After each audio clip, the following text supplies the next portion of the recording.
Шамиль Ахмедов не из тех, кто откладывает службу в армии на потом. Как только пришла повестка, отправился в военкомат. Молодого человека определили в ракетные войска. Сейчас ему только 18, но он точно знает, чем займется, когда отдаст долг родине. В армию иду служить с боевым настроем.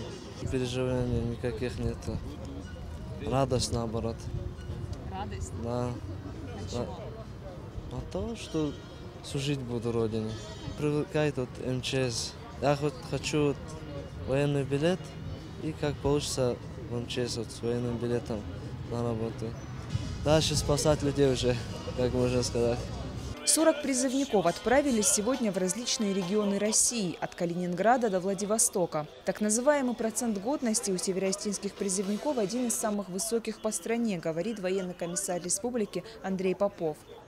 Наши ребята достойно представят честь нашей республики, непосредственно проходя службу в различных частях и соединениях Министерства внутренних дел, Министерства обороны Российской Федерации. У нас идут ребята сейчас от 18 до 23 лет. Из них 30% ребят, которые имеют высшее образование.